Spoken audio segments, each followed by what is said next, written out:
بسم اللہ الرحمن الرحیم یا ایھا الرسول کلوا من الطیبات واعملوا صالحا صدق اللہ العظیم وصدق رسولہ النبی الامین المتین المبین المعین الکریم ونحن علی ذلک لمن الشاہدین والشاکرین والحمد للہ رب العالمین۔ حضرات گرامی، میں نے جس آیت کریمہ کی تلاوت کا شرف حاصل کیا، رب قدیر قرآن مقدس میں ارشاد فرماتا ہے، یا ایھا الرسول کلوا من الطیبات واعملوا صالحا۔ اے گروہ انبیاء، رزق حلال کھاؤ اور نیک عمل کرو۔ اللہ تبارک و تعالی نے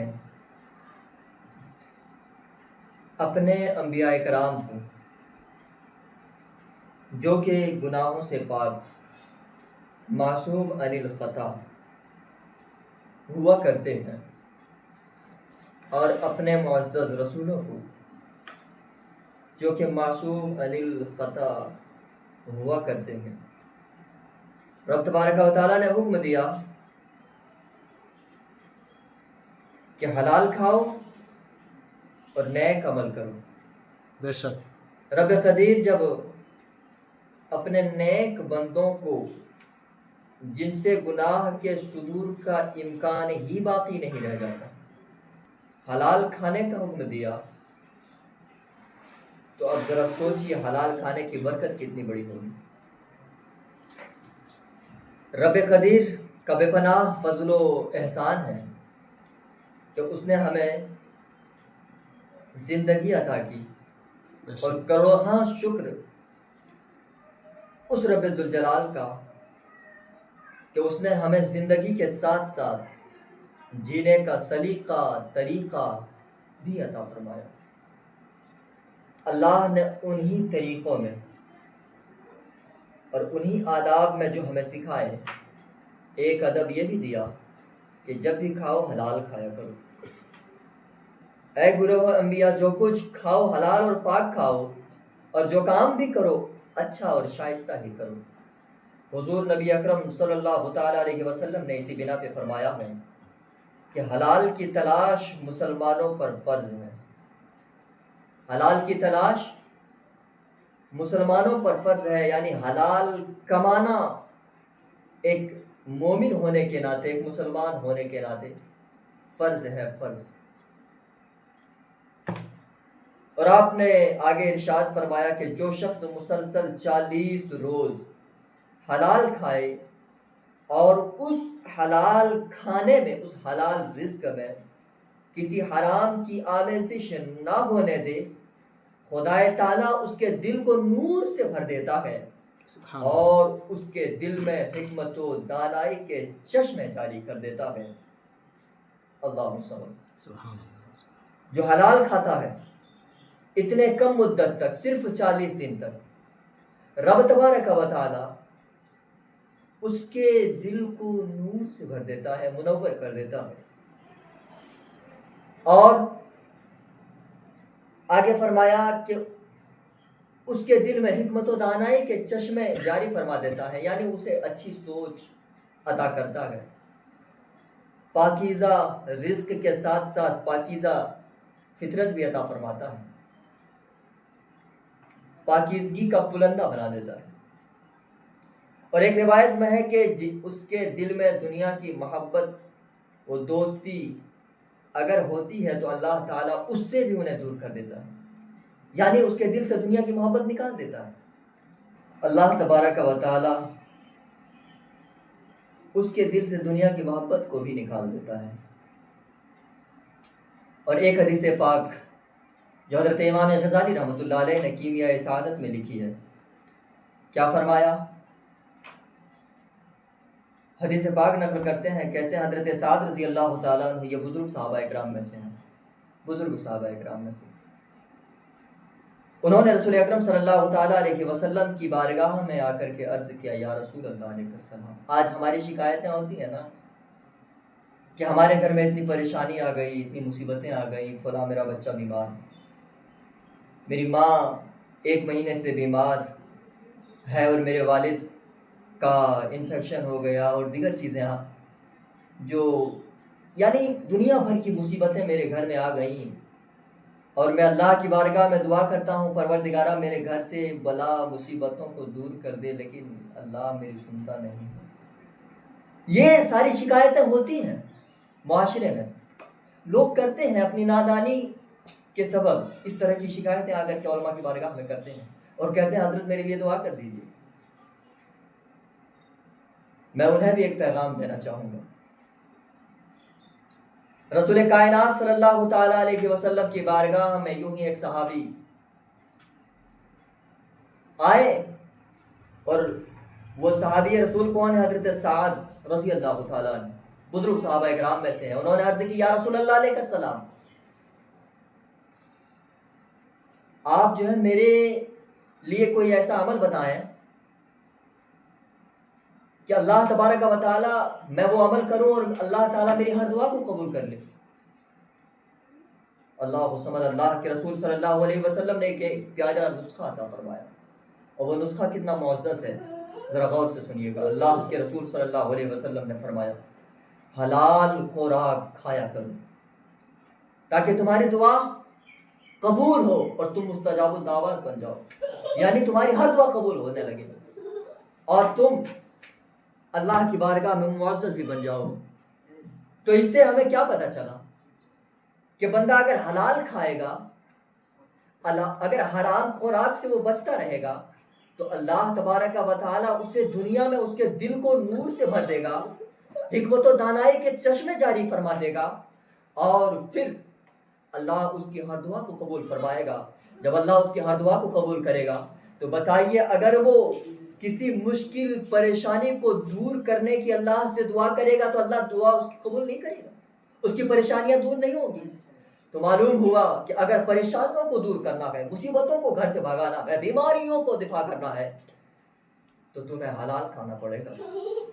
حلال کھا کر، حلال رزق اپنے جسم میں ڈال کر، اللہ کی بارگاہ میں دعا کر کے، اللہ کا معزز بندہ بن کر کے، اللہ کی بارگاہ میں دعا کر کے، گڑ گڑا کر کے ساری پریشانیوں کو حل کرنے کا نام ہی تو ایمان ہے۔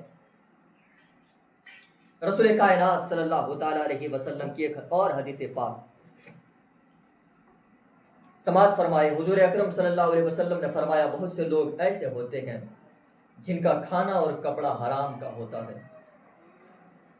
یہ میں نہیں کہتا، خود امام غزالی حضور پاک کی حدیث پاک کو نقل فرما رہے ہیں۔ فرماتے ہیں حضور اکرم صلی اللہ علیہ وسلم نے فرمایا بہت سے لوگ ایسے ہوتے ہیں جن کا کھانا اور کپڑا حرام کا ہوتا ہے، یہ لوگ ہاتھ اٹھا اٹھا کر دعا کرتے ہیں مگر ان کی دعا کیسے قبول ہو؟ بتائیں کیسے قبول ہو؟